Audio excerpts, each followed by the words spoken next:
Bendito é aquele que vem em nome do Senhor Jesus.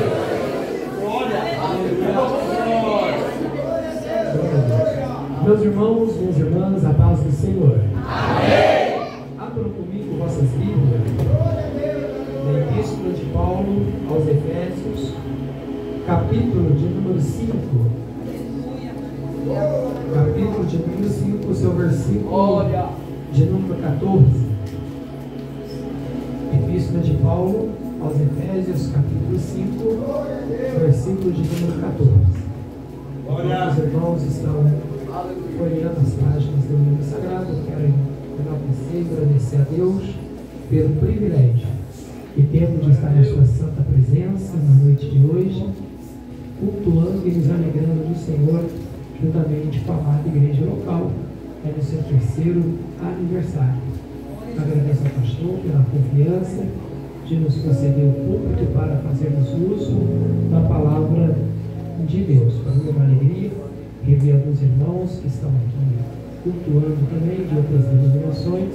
Alguns eu já tinha visto numa das vigílias que se realiza aqui na região. E a pastora, Deus abençoe, estivemos juntos, um atrás.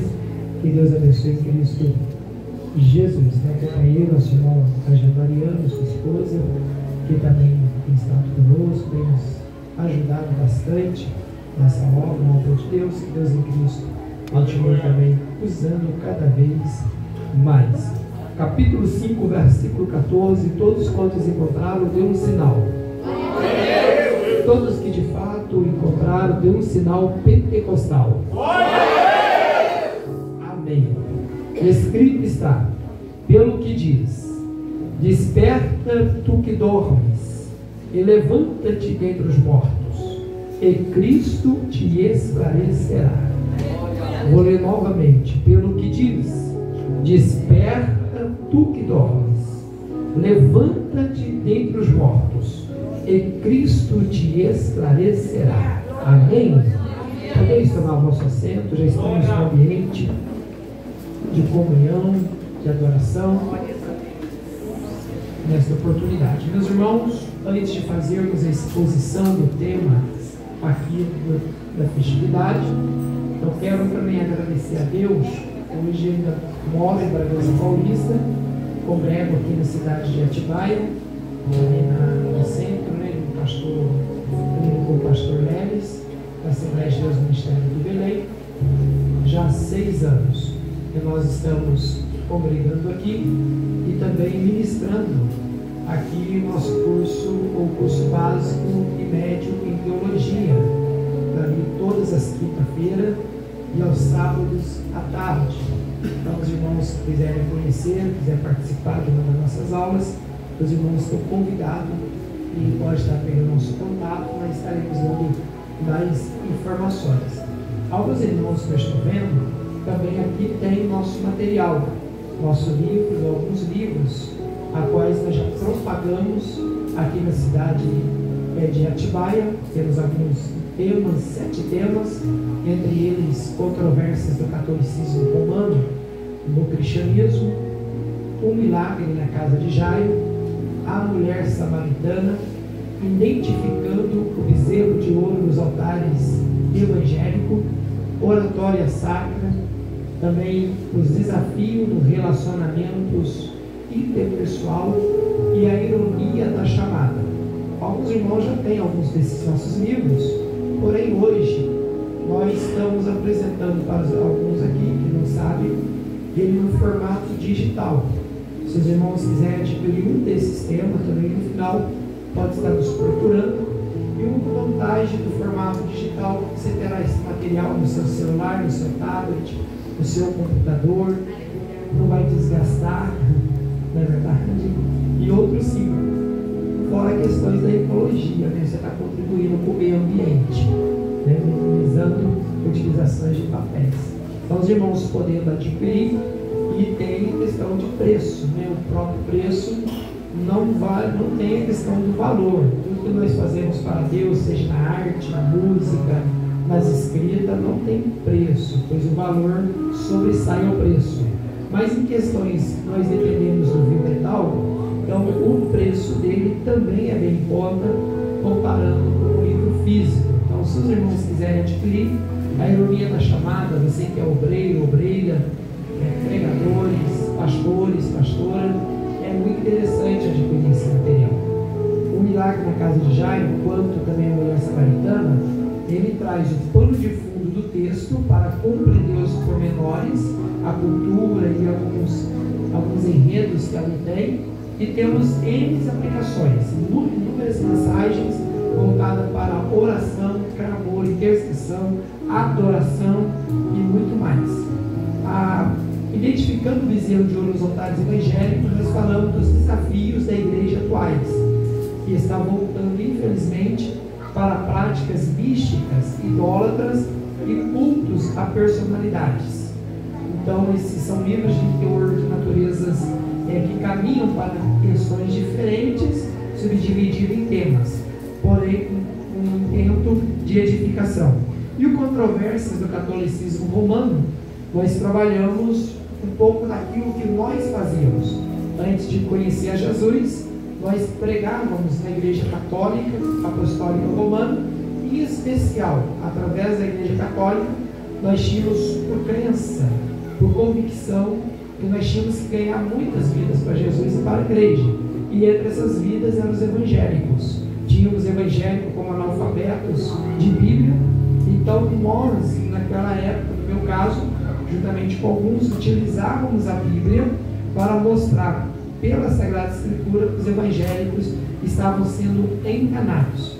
Pensando nisso, em 99 converti na cidade de Aparecida do Norte, quando saí de Varginha para estudar para padre, e converti lá. Antes fui líder da renovação carismática, da pastoral, das pastorais da Igreja Católica, entre elas a do batismo e a pastoral também da juventude, e ali começamos a trabalhar. Era apostila, primeira apostila, segunda apostila, veio até a quarta, depois fita cassete, CD, alguma geração sabe que é isso, mesmo nova. Não que nós sejamos, né? Até porque eu correndo sou mais novo que muito garoto aí. Isso eles me deram uma vantagem, obviamente. Então nós temos ali, pregamos como esse livro. Eu pego, por exemplo, posso ter imagem e escultura? A Igreja Católica fala que sim, apoiado em alguns textos bíblicos. Então eu pego aquele texto, mostro como a Igreja Católica prega, e depois fazemos ali uma interpretação contundente, exegética dos textos. A Eucaristia, Jesus está no pão e no vinho. Como entender isso? É meu corpo e meu sangue. Outro sim. E purgatório, que tem lá em Mateus e também em 1 Coríntios, possibilidade de uma purificação depois da morte. É o purgatório que o texto bíblico está falando, e muitos outros elementos doutrinários. A salvação fora da Igreja Católica, eles falam que não, historicamente. E nós mostramos, tanto por documentos da Igreja Católica, quanto da exegese bíblica, os pontos negativos dessas doutrinas que eu acreditava que era a doutrina da Igreja de Jesus. E aí, além de questões marianas, por exemplo, que os evangélicos não adoram e não veneram a Maria, porque nós não pedimos intercessão dos santos. E aonde que eles apoiam isso na Bíblia? Tem respaldo bíblico? Claramente não, mas eles forçam textos para apoiar os seus dogmas e doutrina. Então eu tenho esses livros no formato digital. Se os irmãos quiserem e puderem adquirir, no final peguem nosso contato, nós estaremos encaminhando para os irmãos. Pode ter certeza que é menos de R$100. Amém? É menos de R$100. Você vai comprar e adquirir de uma forma maravilhosa, fácil, e também para a edificação da sua vida e de outros que você queira presentear. Amados, vamos para a temática, pois viemos aqui primeiro para adorar a Deus e segunda oportunidade nos dada para ministrar a sacrossanta palavra do Senhor. O tema da qual a igreja está festejando e colocou como um lance de reflexão está no livro de Efésios, capítulo 5, versículo 14, que é: por isso diz, desperta tu que dorme, levanta-te dentre os mortos, pois Cristo te esclarecerá. E tem uma frase que é: desperta tu que dormes. É essa expressão do versículo a qual a igreja sugeriu para que trabalhassem este final de semana, comemorando o seu terceiro ano, isso é, seu terceiro ano de trabalho aqui na comunidade ou também aqui na cidade. Todavia, quando Paulo escreve desperta o que dorme, é importante nós compreender a natureza da epístola. Quando pegamos a epístola aos Efésios e lembramos em essa comunidade, aonde essa comunidade está localizada, nós vemos a importância de Paulo tanto exortar quanto orientar a igreja naquela época como a igreja de todo o tempo. Primeiro, a Efésios está inserida em uma cultura totalmente pagã, isto é, suas religiões idólatras, que predominava ali a região da Grécia. Também Éfeso era um centro comercial muito importante. Culturalmente falando, esta igreja era uma igreja totalmente ativa, mas não estava isento de ser influenciada pela cultura daquela época. Por isso que quando lemos a Epístola aos Efésios, no capítulo de número 4, o capítulo 5 e o capítulo 6, ele traz prática de conduta cristã para a vida da igreja. Isto é, andar na contracultura predominante naquela época. Parece que eu vejo na igreja de Efésios a igreja brasileira no século atual. Quando vemos Paulo, então, trazendo sobre a conduta, ele já abre o capítulo 5 falando: sede meus imitadores. Então ele mostra a importância e ele dá ênfase não somente a isso, mas também o testemunho da igreja, quando ele faz um paralelo sobre as obras infrutíferas das trevas com as obras da luz. É isso que Paulo está trazendo para a igreja, para que ela esteja sim numa localidade, para que esteja no mundo, mas comporte diferente deste mundo. Então Paulo, ele preocupado para que a igreja não seja influenciada com a cultura, com o mundanismo, com o secularismo da sua época, para que a igreja seja influenciada pelos mitos ou pelo misticismo da sua época. Ele então começa a orientar a igreja sobre o seu comportamento. E no versículo 13 ele diz sobre as obras das trevas, no versículo 11, e no 13 ele diz que todas as coisas se manifestam sendo condenada pela luz, porque a luz tudo se manifesta. Então Paulo ele faz uma declaração que a luz de Cristo, a luz de Deus, tudo se manifesta e reprova as obras das trevas. Mas não podemos negar que alguns no meio da igreja já estavam sendo influenciados. Quando Paulo ele vai tratar, e ele abre o versículo 14 dizendo: pelo que diz, desperta. Primeira observação, ele não está puxando o que está em Isaías capítulo 60, que tem as mesmas expressões: desperta tu que dorme, levanta dentre os mortos. Então não é isso, porque aqui vai entender que é um cântico, que é um louvor que Paulo está fazendo, mas ele vai dizer: desperta. E nós temos que identificar três questões aqui. Primeira questão: quem é que está dormindo? Segunda questão: qual é o local que está dormindo? Terceira questão: entre quem eles estão dormindo? A primeira, ele está falando por alguns crentes que estavam desapercebidos com a sua vida cristã. Segundo, como ele está dizendo sobre o morto, e todos nós sabemos que ele usa uma figura de linguagem, como se o homem estivesse dormindo, como se o homem estivesse repousando em um cemitério juntamente com os mortos. É essa a linguagem que Paulo utiliza. E Paulo então vai dizer: vocês que estão no local, cemitério, vocês que estão com quem? Com os mortos, desperta. Há uma urgência que haja um despertamento. E é bem verdade que esse despertamento é um despertamento espiritual, trazendo-nos nós outros para refletir essa realidade. Primeiro, observamos que aqueles que estão dormindo, eles estão dormindo entre os mortos, e a Bíblia diz: levanta-te dentre os mortos. Quando nós lemos a Bíblia Sagrada para compreender o que significa morte, nós sabemos que tanto na linguagem do Antigo Testamento quanto na linguagem do Novo Testamento, a palavra morte não significa extinção. A palavra morte não significa fim de todas as coisas. A palavra morte significa separação. Por essa razão temos 3 tipos de morte. A primeira morte é a morte física, quando o homem separa, o espírito e a alma separa do corpo. O segundo tipo de morte é a morte espiritual. O homem vive, o homem canta, chora, trabalha, conquista, cresce, procria, vende, compra, mas espiritualmente ele está morto. Ela está morta.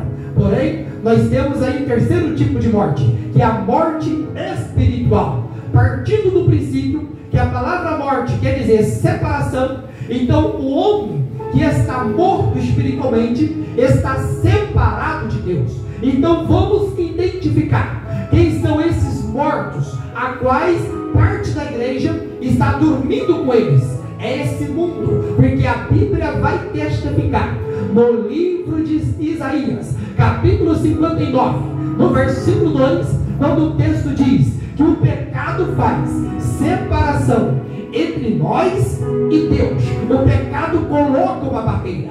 Quando olhamos a origem do pecado no meio dos homens, quando o pecado foi entronizado através da desobediência de Adão e Eva, pode ver que a primeira morte que eles tiveram foi a morte espiritual. Em Gênesis capítulo 2, no versículo 17, disse-lhe o Senhor: o que se comeres do fruto do conhecimento, morrerás. No capítulo 3 eles comeram, mas continuaram vivo fisicamente, mas espiritualmente, quando Deus se manifestou como toda tarde manifestava, houve uma diferença. Porque quando Deus se manifesta, e a comunhão, a regozijo, a alegria, a prazer espiritual.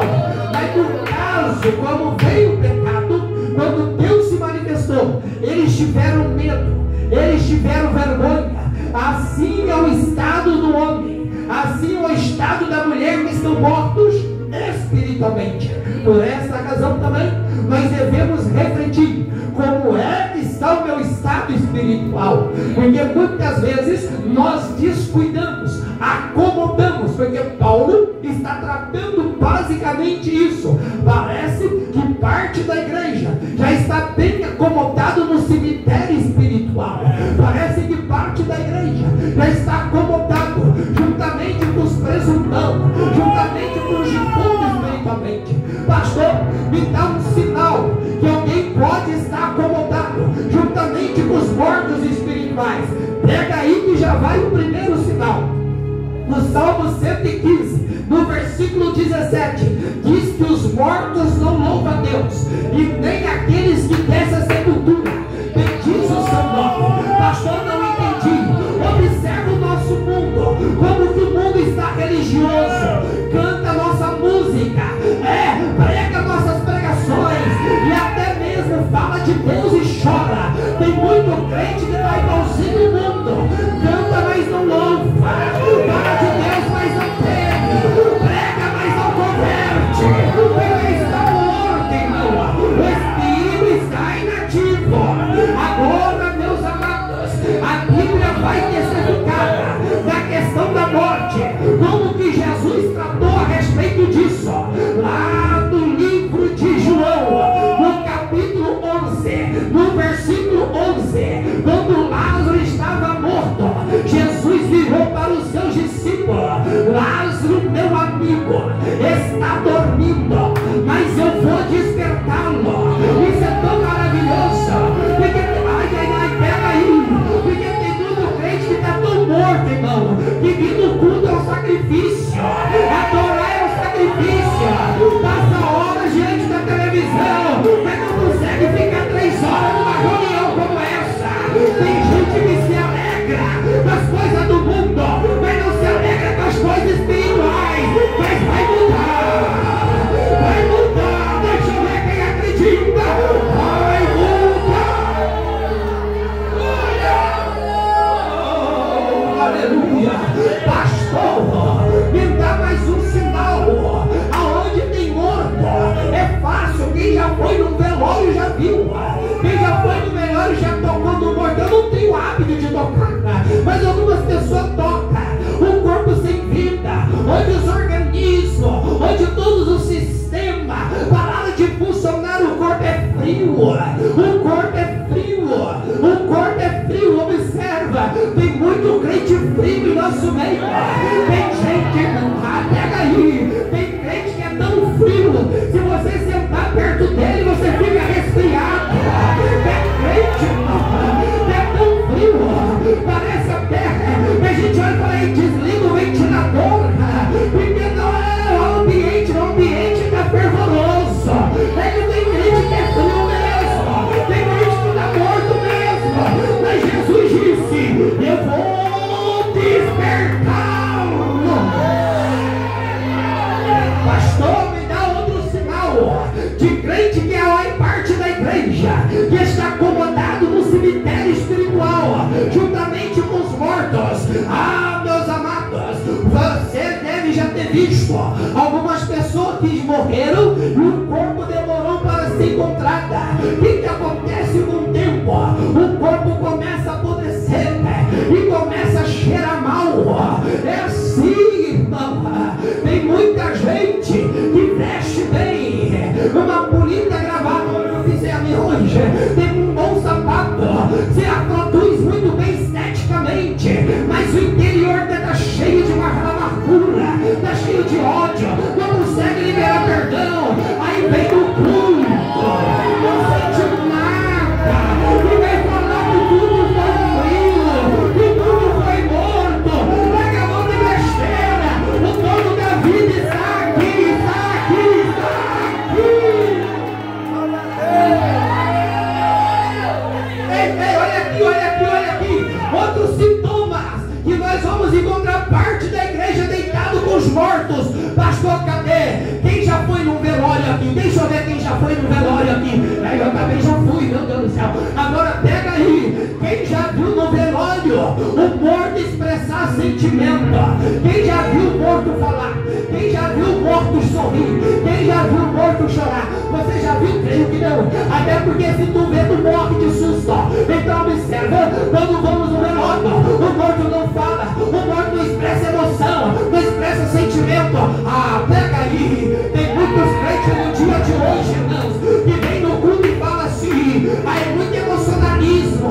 Emocionalismo nós somos contra radicalmente, mas emoção não, irmão, porque só não tem emoção quem está morto, porque tem gente, pastor Charles, que é assim, tem emoção quando São Paulo ganha, tem emoção quando está diante de uma cena romântica de um filme, ou de uma série, tem emoção quando recebe uma qualificação no salário, tem emoção em muitas coisas seculares, aí chega na igreja com essa cara amarrada, você fala assim, levanta a mão, irmão, aí a mão não levanta não, parece que está engessado, está enferrujada, mas tem azeite aqui hoje para tirar o ferrugem espiritual. Deixa eu ver quem pega essa palavra. Deixa eu ver.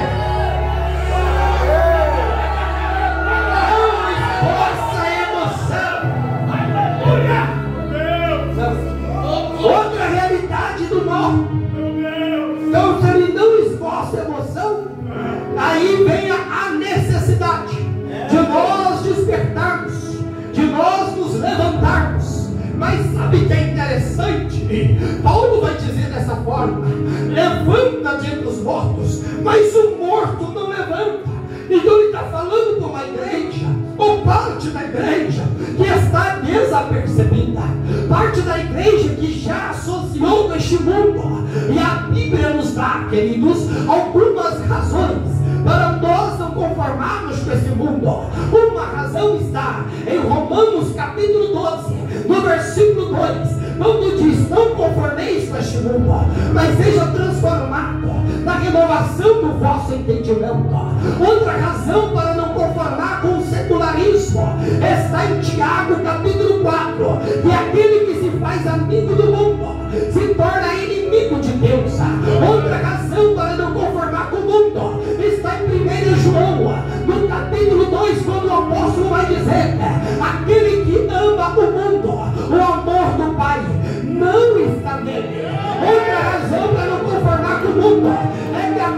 vai testificar que o mundo jaz com maligno. Mas alguém pode dizer: mas pastor, a igreja está no mundo, está, mas não precisa falar como o mundo fala, não precisa viver como o mundo vive, porque a igreja, irmãos, ela tem um papel fundamental para com esse mundo. Pastor, quais são os papéis que a igreja tem com esse mundo?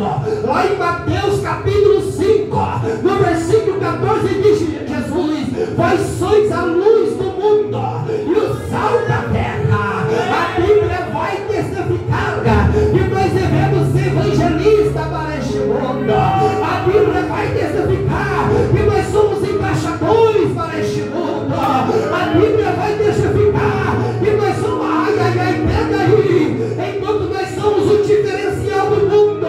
Tem muito crente querendo cantar igualzinho o mundo canta, vestir decentemente igual o mundo veste, namorar igual o mundo namora. A igreja não precisa disso, porque ela é a luz de Deus na terra.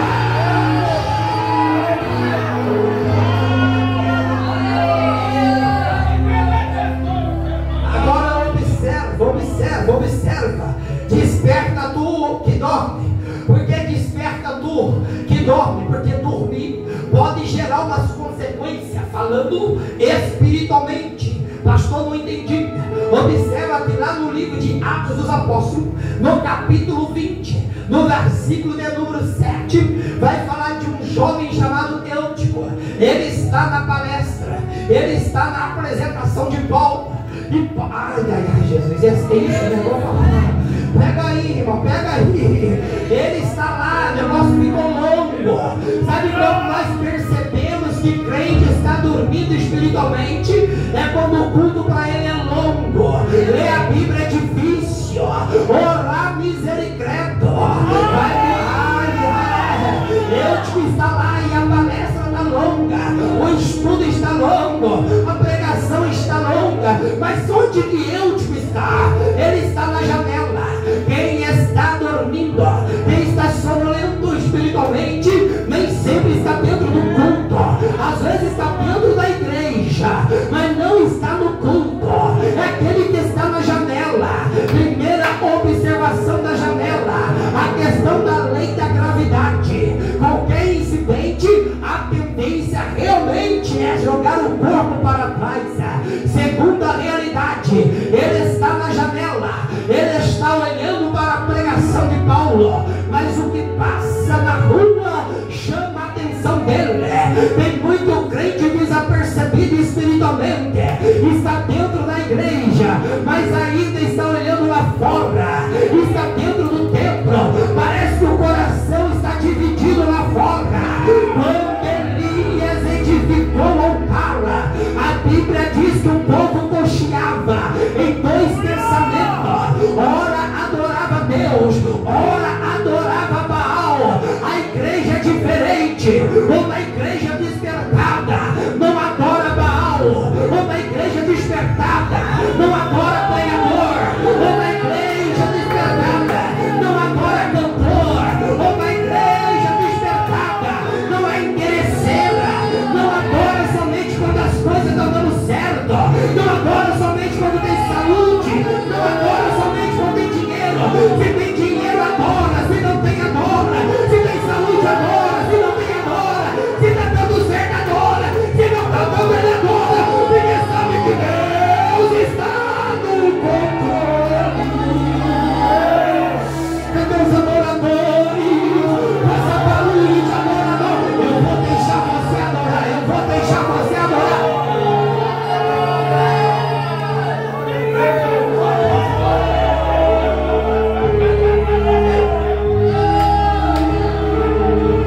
É tão interessante que Paulo vai falar desperta. Por que desperta? Porque vocês não foram chamados para ficar no cemitério. Vocês não foram chamados para ficar no caos espiritual.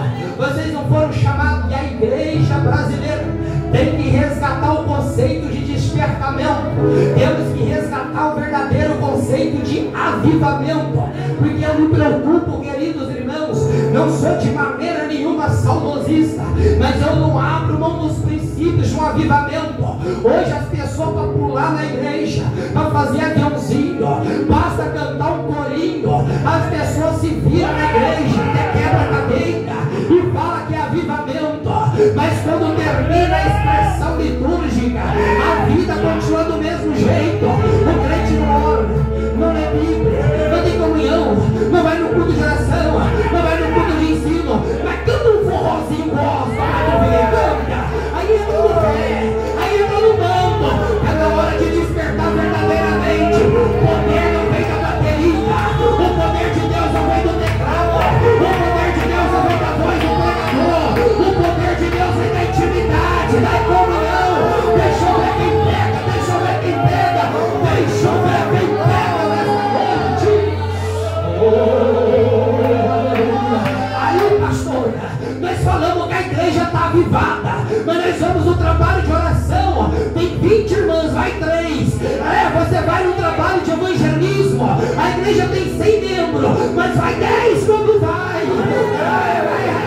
Faz um churrasco para tu ver, faz um jantar especial para a igreja, leva a igreja avivada para comer, faz um show gospel, traz cantor famoso para tu ver. A pessoa chega cedo e vai embora tarde. Agora no culto, meu irmão, sacrifício, é crente domingueiro, vem quando quer, do jeito que quer, na hora que quer. A igreja brasileira tem que voltar a viver um genuíno avivamento, não um barulho apenas, não um movimento apenas, é um avivamento que flui do coração do crente. Pois está escrito em João capítulo 7, no versículo 38, se creres em mim, como diz a Escritura, no seu interior jorrarão os rios de água viva. E tem muita gente, pega aí, a igreja brasileira, ela está divorciada da Bíblia. Basta chegar um pregador aqui e falar, tem um anjo aí, tem um anjo lá, tem um anjo entregando a igreja, entrando no manto, fecha os olhos e fala que é Deus. Cuidado, com o diabo também engana. O poder vem com Deus e pela palavra. Em Mateus capítulo 22, no versículo 29, errais porque não conheceis a Escritura e nem o poder de Deus. Em Oséias capítulo 4, no versículo 3, o povo foi destruído porque rejeitou o conhecimento. Em Oséias 6:3, conhecendo o prossigão em conhecer o Senhor. Em 2 Pedro 3:18, portanto crescei na graça do conhecimento do Senhor Jesus Cristo. Então pega aí, a igreja pentecostal tem 2 asas, uma chama graça, outra chama conhecimento. Que é poder, meu querido, alimenta da palavra e busca a unção do Espírito. Deixa eu ver quem pega, deixa eu ver quem pega.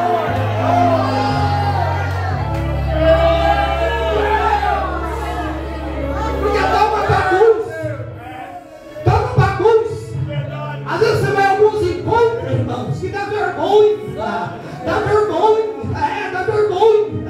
É 10, 15 irmãos profetizando no evento, e quem está recebendo a profecia não entende nada. É os ai, meu Deus do céu, já quando ele fala, já é o tempo, vou falar também, Jesus.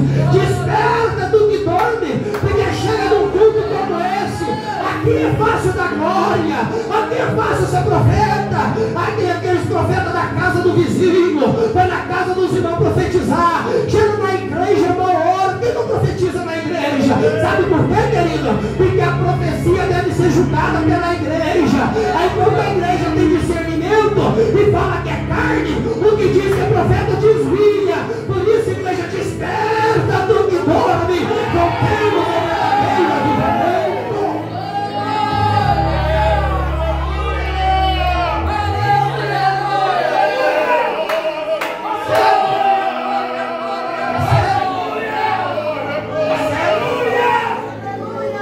Nós estamos caminhando por um caminho e quem coloca a igreja numa situação vergonhosa na internet somos nós. Quer ver? Não é você. Se for, eu creio que aqui tem, mas você não fala língua. O pessoal brinca de falar línguas estranhas. Brinca de falar línguas estranhas. Aí chega na igreja e quer falar línguas estranhas. E fala a língua do céu. É o céu da boca da uns. Nós estamos, irmãos, levando as coisas meio de qualquer jeito.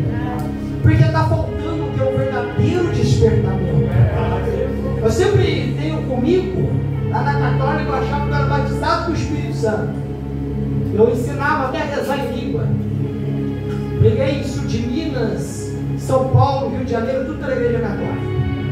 Eu ensinava. Era adepto da Canção Nova, em Cachoeira Paulista.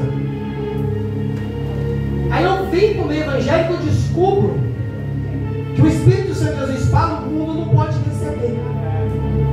Mas ele aponta para os seus e fala, mas ele já está com vocês e habitará em nós. Agora eu estou falando do Espírito.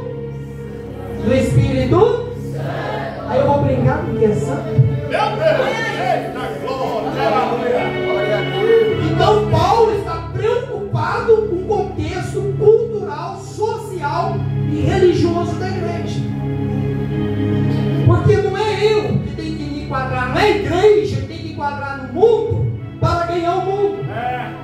Não. Mas a igreja tem que influenciar o mundo com seu testemunho.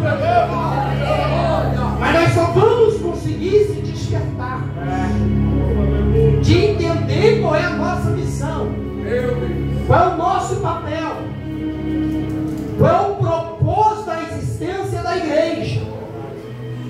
Porque tem algumas reuniões que o diabo nem entra para tentar atrapalhar. Não precisa, porque ele já tem seus agentes lá dentro.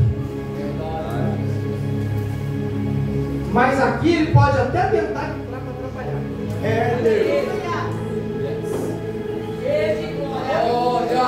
Aleluia, Jesus. Mas onde tem azeite, tem fogo, aí é bom.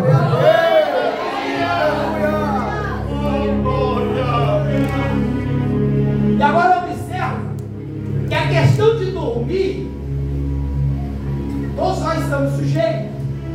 Eu vou caminhar para o final. Eu falei para o nosso irmão, por obreiro, para o nosso irmão Mariano, falei, nossa, eu queria fazer um esboço muito simples. Eu falei, Deus, eu não tenho coragem. Glória. E já que é pecado fazer esboço, não, é porque você não estava inspirado para escrever. Acho que Deus falou, vou segurar a tua mão. Se vira lá, confia em mim, só permitir. Então pega aí. Mateus capítulo 25, versículo 5 a 8. Então vamos falar do versículo 1 adiante, nós temos 10 virgens. Quantas virgens? 10. Quantos tinham roupas próprias de virgens? 10. Quantos tinham lamparinas? 10. Quantas que dormiram? As 10. A questão não é dormir, a questão é como dorme. Porque a ênfase do texto é basicamente o que Paulo está retratando: o zelo, o cuidado e a vigilância. Porque o selo pentecostal exige responsabilidade. Olha que interessante, nós compreendemos a natureza do texto, escatologicamente falando, apontando para Israel, mas aplicando a nós outros, deve ser observado o quê? As 10 eram virgens, as 10 tinham lamparina, e a lamparina era mantida com o quê? Aí já, você é pentecostal, vou perguntar e você responder na linguagem que você entende que significa o azeite. A lamparina era alimentada com o quê?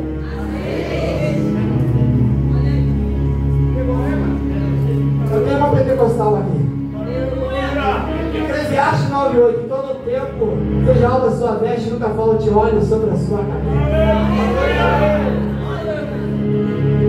Agora observa que elas todas tinham azeite e lâmpadas acesas. Mas é tão, ai meu Deus, é tão interessante que no versículo 8, depois que houve pós meia-noite, ou chegando, aproximando meia-noite, ouve-se o brado: eis que o noivo vem. Aleluia! Todas 10 despertam. E quando elas despertam, aí Jesus vem com palavras. E 5 eram o quê? 5 era prudente e 5 era. Olha o versículo de número fechou a Bíblia? Não me conhece. Cristo fechou a Bíblia. Olha o versículo 15. Portanto, vede prudentemente como andais, não como nécio. Nós temos 5 prudentes e 5 nécios. Aqui está o perfil da igreja pentecostal. Não fala denominacionalmente, fala a nível pentecostal em prática, que acredita no poder de Deus, porque eu ainda acredito. Tem gente que fala, pastor, eu não faço teologia, que teologia isso é um pecado, irmão. Orgulho, arrogância. Conhecimento não esfria ninguém, ao contrário, se for conhecimento puro, genuíno, ortodoxo, e se for pro híbrido, só esfria quem acha que é mais do que aquilo, porque Deus leva para ele. Ninguém vai diminuir-nos e ele continua sendo grande. Observe que há 5 mestres que dormiram imprudentemente, vira para as sábias, para as prudentes, e fala. Porque tem muito crente, quando eu expressar o que você conhece, você vê que ele é pentecostal, fala línguas estranhas, profetiza, mas por alguma razão ele parou. Por alguma razão ela parou. E aí e o mundo perde o brilho do Espírito. Porque só parar não é o problema. Se tiver crente parado aqui hoje, você vai levantar de novo pelo poder de Deus. A questão é quando perde o brilho do Espírito Santo. E muitos de nós achamos que as lutas, as provas, as dificuldades é suficiente para tirar o brilho do crente. E não é. Porque a Bíblia vai dizer que as imprudentes, elas vão falar para as prudentes: dai um pouco do vosso azeite, porque a nossa lamparina está se apagando. O que apaga o brilho do crente não é a luta, não é a prova. O que apaga o brilho do crente é falta de azeite, é falta de poder, é falta de unção, é falta de graça. Mas hoje tem unção aqui, tem poder aqui, a graça vai estar aqui. Então manifesta sua gratidão a Deus nesta noite.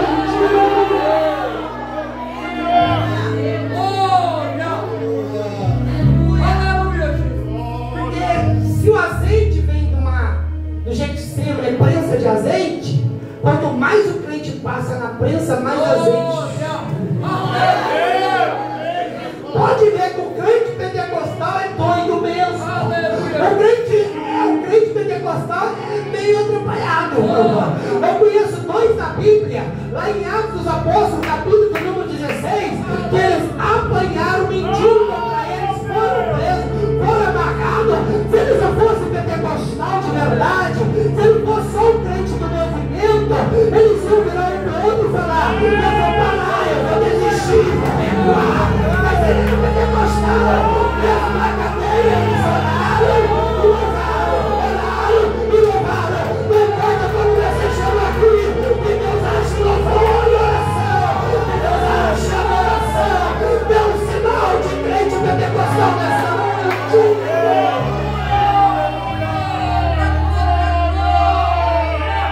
Aí o crente pentecostal, ele vai escrever para a igreja de Filipos, aos filipenses, ele vai dizer assim, lá em Filipenses capítulo 4: regozijai-vos no Senhor. Outra vez eu vos digo, regozijai. Mas ele não está no gabinete pastoral escrevendo essas palavras. Ele não está na pizzaria, eu quero uma posse aqui na igreja, quando eu glória a Deus, paga a pizza em nome de Jesus. E os que eu posso pagar também, né? Se receber em nome de Jesus. Pegou a visão, pastor? Então vamos lá. Ele vai escrever: regozijai-vos no Senhor. Mas ele está com uma poltrona tão confortável como essa. Irmãos, regozijai-vos no Senhor. Ele está preso. Aí tem crente que é uma bênção quando as coisas estão dando certo. E glória misturado com aleluia, fala línguas estranhas. Aí passa uma prova, você passa perto dele: Pai do Senhor, mano, irmão, só Jesus na causa. Eu acho que só Jesus é capeta, então o diabo. Aí passa uma luta, alguém não deu oportunidade, nem luta não deu oportunidade no grupo, pega aí o pentecostal. Culto, pastor nenhum tem obrigação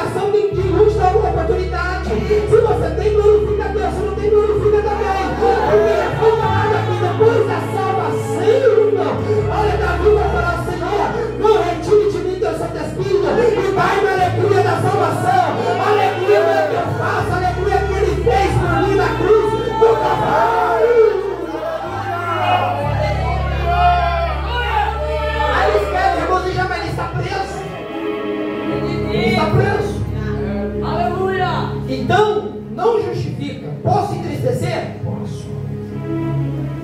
Paulo fala isso em 2 Coríntios capítulo 11, versículo 29. Quem enfraquece que eu também não? Todos nós. Quer ver? Quem já pensou em desistir aqui?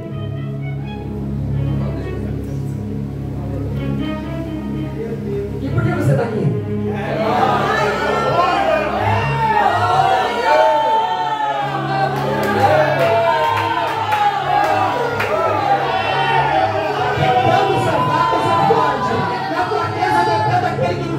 Filipenses 4,13.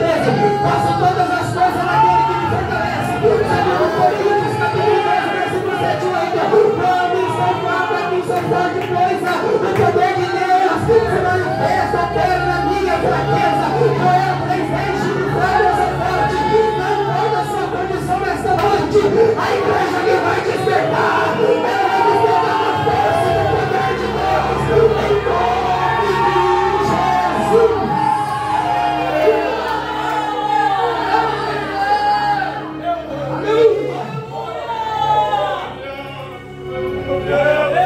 Agora eu vou fazer igualzinho a maioria. Vou fechar a Bíblia.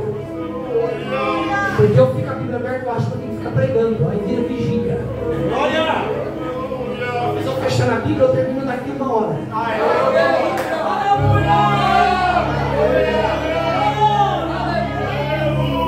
Pega aí. Então eu vou fazer um paralelo. Vou fazer aqui uma conjectura. Paulo está dizendo para a igreja de Efésios, para nós hoje: desperta tu que. Mas Jesus está falando em João capítulo 11, versículo 12, eu citei aqui. Mas vão despertar. Isso é tão lindo. Que mais? Lázaro estava morto ou estava dormindo? Mas por que Jesus falou que ele estava dormindo? A filha de Jairo estava morta ou estava dormindo? Por que Jesus falou que estava dormindo? Agora eu lhe pergunto: qual é mais fácil? Para nós outros, despertar quem está morto ou despertar quem está dormindo? Apesar que quem usa enquanto dorme.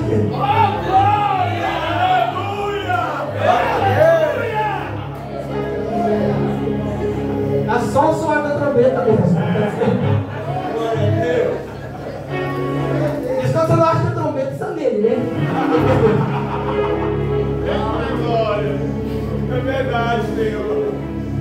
Ó, não entrega não, né? A varanda de olho. Então pega aí. Jesus está falando, Lázaro está dormindo. E eles acharam que ele vai acordar. Agora, olha que lindo que Deus está ministrando aqui. Eu quero compartilhar isso com vocês. Se Jesus está falando, está dormindo, e ele está morto, porque Jesus está mostrando para eles o que eles não podem, ele pode. Aqueles que estão, os amigos de Jairo, falam: Jairo, por que incomodaram o mestre? A tua filha morreu. Quando Jesus chega na casa, estavam lá os assalariados para chorar, e eles estão chorando profissionalmente, e Jesus olha para o rostinho deles e fala: está dormindo? Porque era impossível despertar o morto para eles. Para Jesus apenas um som. Eu quero liberar uma palavra profética aqui. Tem aqueles que estão desviados, que para mim e para você é impossível eles voltar. Mas para Jesus é possível.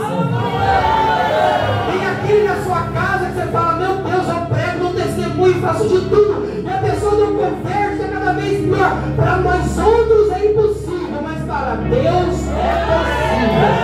Isaías 43, versículo 13: antes houvesse guia eu sou, e não há ninguém que possa escapar de minhas mãos, operando eu quem impedirá.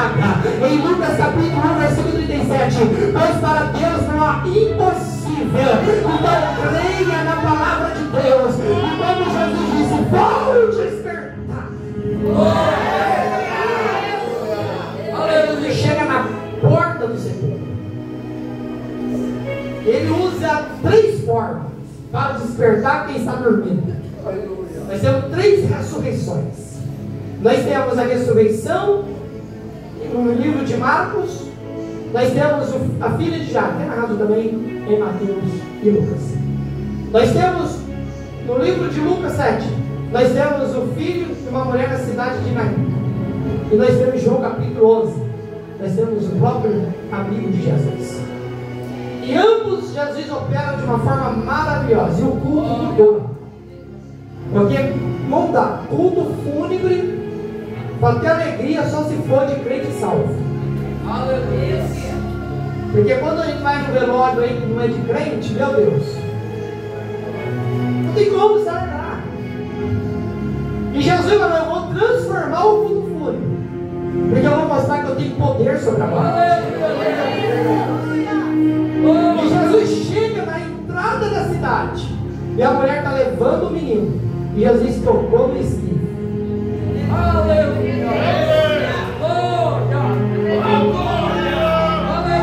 Jesus entrou na casa de Jairo e tocou na menina.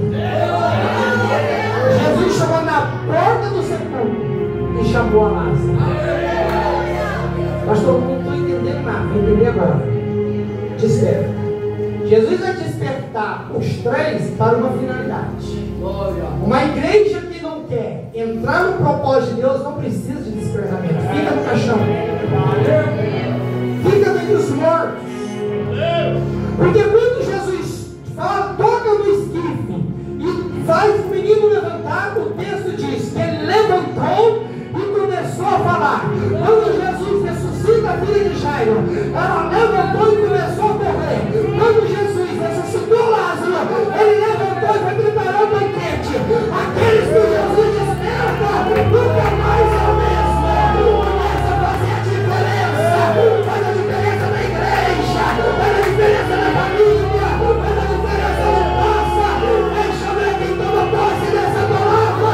Faça barulho de adorador.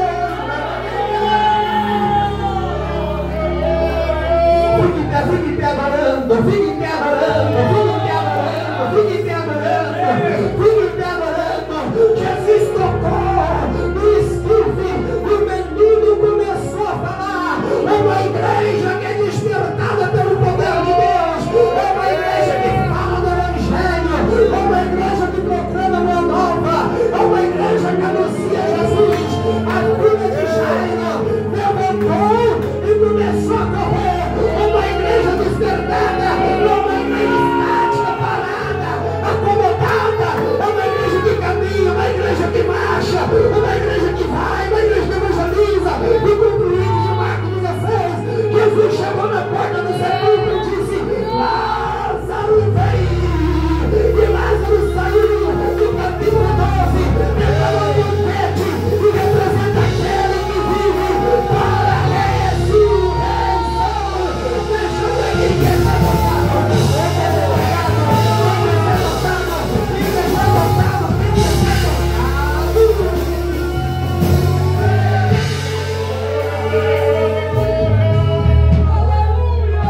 3 anos de ministério. E as 3 realidades eu vejo o perfil e a performance do ministério da igreja. Porque enquanto a menina começa a andar, então a igreja está móvel. Está em movimento. Até porque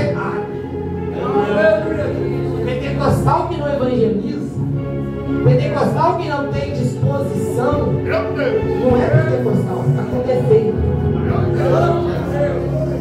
Eu não acredito. Mas pastor está falando, sim, o problema é que eu posso até tentar pregar, mas eu sou pastor. E eu falava isso na igreja, onde eu pastorei. Você fala que é pentecostal, mas não te vejo aquilo que é a essência do pentecostalismo, esquece. Você é tudo, menos pentecostal. Tem gente que acha que até batizado com azeite não foi, não, foi no vinagre mesmo.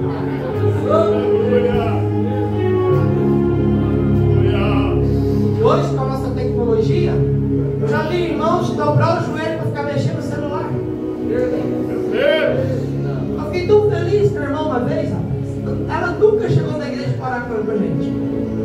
Aí, eu chego na igreja, quem está de joelho? A irmã, fiquei feliz demais. Quando eu chego perto, passando por ela, obviamente, convidei, me regozijando, a bendita está mexendo no celular. Aí eu fui na dela. Falei, irmã, está mexendo no celular, pode ser sentada mesmo, incomodado. Aí tinha umas outras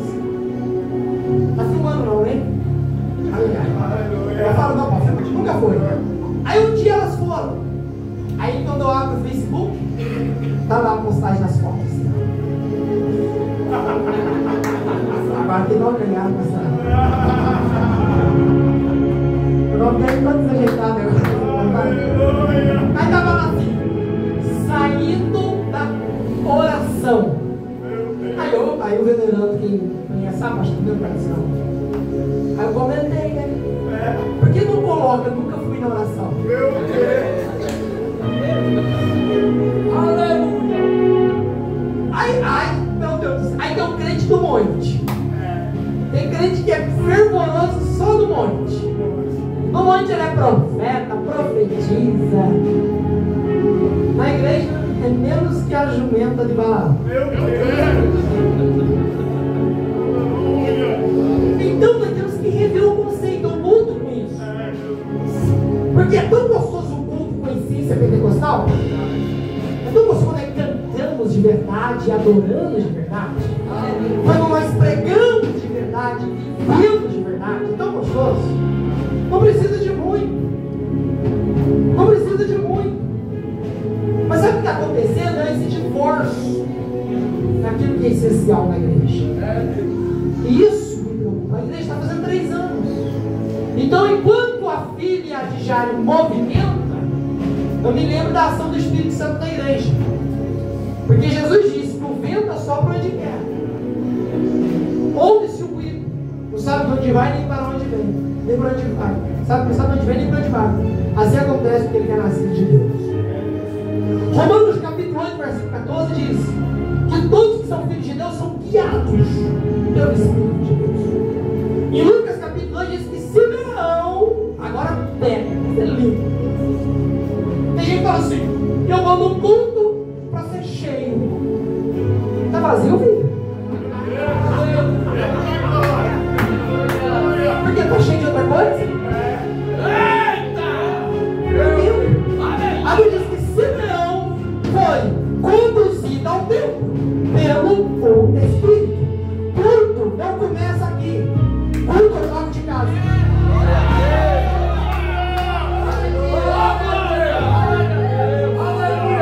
E tem outros que não conhecem a natureza do culto. Quer ver? O senhor já ouviu? Mais aqui, olha, pastor, pelo jeito. Já viu aquele irmão que fala assim? Fala para mim. Eu não gostei do culto. Já ouviu? Pastor. E é mesmo? Tem gente que fala que não gostou do culto. Você ouviu isso? Não. Quem já ouviu? Fala a verdade. Quem já ouviu? Não precisa levantar a mão agora. Quem já falou? Eu posso. Olha bem. Eu posso não gostar da liturgia do culto, não do culto. Culto não se limita à liturgia. Eu posso não gostar, que é impossível não gostar, porque o marido já ficou com ciúme da baterista, da bateria, do vídeo, do teclado, do cantor, da voz do pregador. Eu posso não gostar, mas do culto não. Porque culto não é de lá pra cá, culto é daqui pra lá. Onde o único que pode falar que o culto de Deus fala assim, o culto não foi bom hoje, não foi bom pra quem? O único que pode falar se o culto foi bom, foi ruim, é aquele que recebe o culto. Agora tem uma notícia boa para te dar, e muito educada. Se você não gostou do culto, o problema é seu. Pergunta por quê? Para de brincadeira. Pergunta por quê? Porque o culto não é para você nem para mim.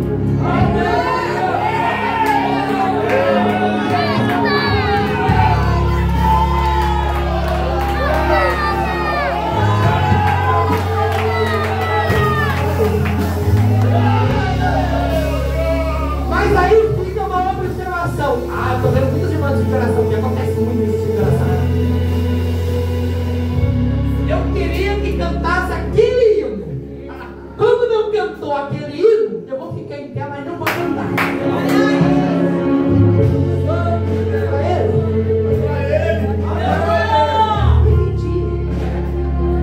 Eu queria o uniforme daquela cor, mas não fez, eu não vou participar. Não é para ele. E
incomoda o inferno.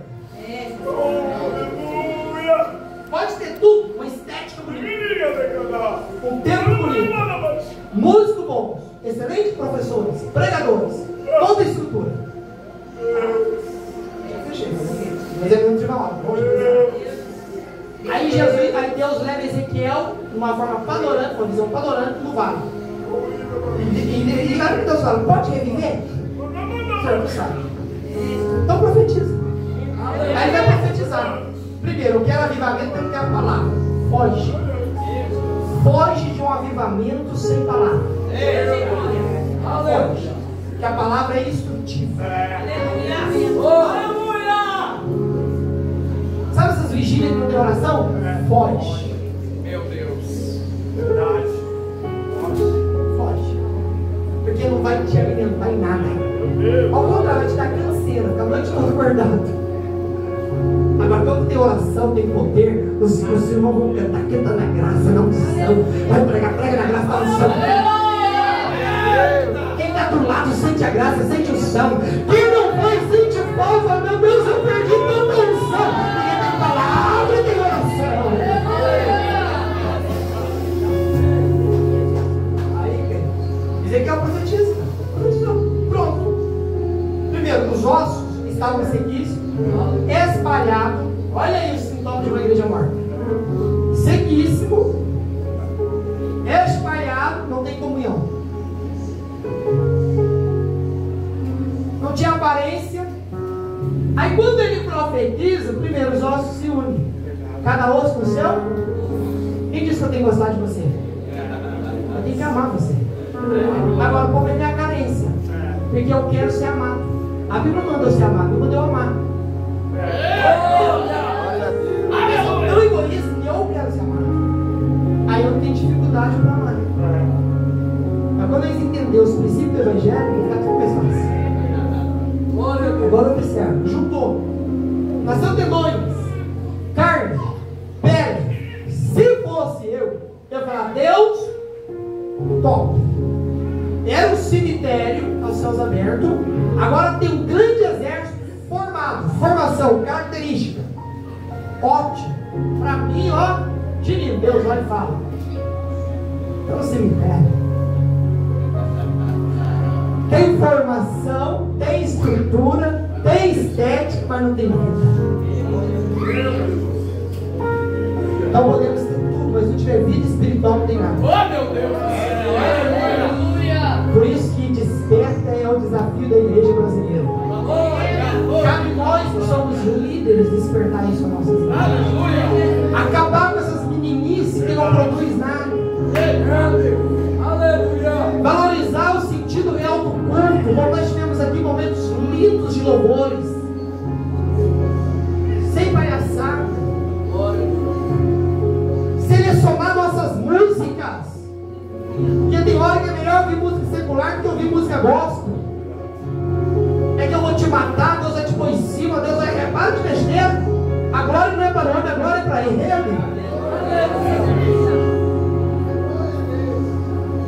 Selecionar o que ouvimos, as nossas referências. Nós estamos perdendo a referência. Nós estamos perdendo as referências. Eu estava analisando isso essa semana. Eu falei, meu Deus, cadê as nossas referências? Estão se perdendo. Lá em Neemias, quando fala que a porta estava queimada e os muros destruídos, as portas eram sinônimo de referência. Sabia ou não? Como? Pergunte como? Porque os juízes julgavam na porta, porque eram os anciãos. Então a porta queimada não tinha mais ancião, não tinha mais referência. Se não tiver mais, que seja nós. Quer uma ajuda? Quer foto? Deixa eu ajudar.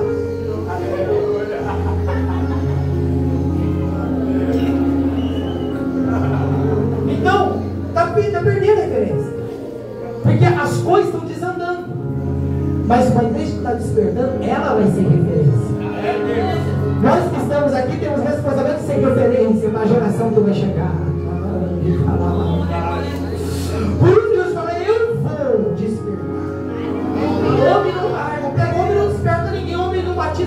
Santo, homem não cura, homem não salva, homem não liberta, mas o dono da igreja ainda batiza no Espírito Santo, ainda liberta, ainda levanta, e alguém vai até dizer: não tem jeito para esse crente porque ele está morto, já faz 4 dias, cheira mal, mas Jesus está falando: eu vou despertar, e o meu cheiro fica no sepulcro, e que vem o aroma de Cristo, para ter a igreja avivada, faça sinal nessa noite de gratidão.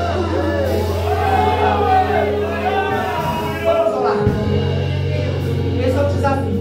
3 anos a igreja só vai continuar existindo se ela alimentar o que é essencial. Não importa o estilo de adoração.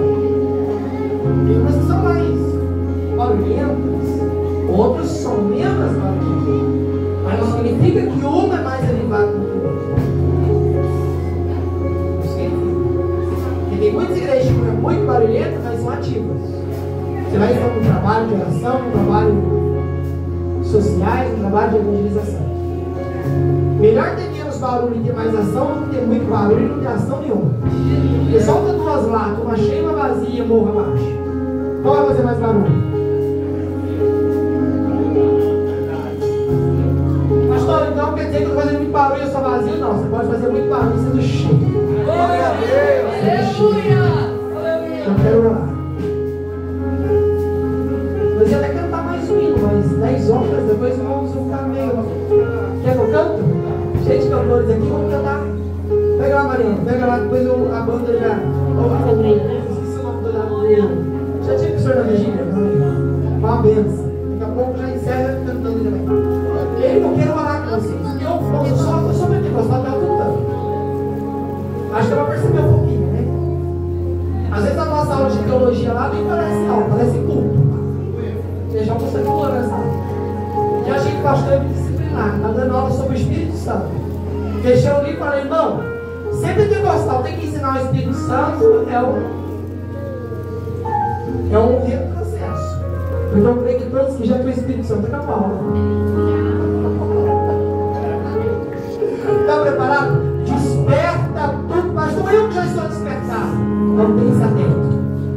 Mantenha-se atento. O despertar ali é o nosso comportamento.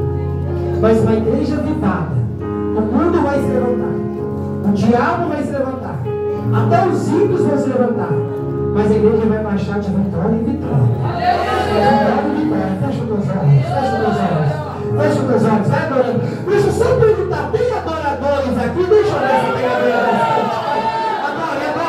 Adore do jeito que você gosta, adore do jeito que você é acostumado. Se começar da brinde agora, hein, minha irmã? Se der brinde agora,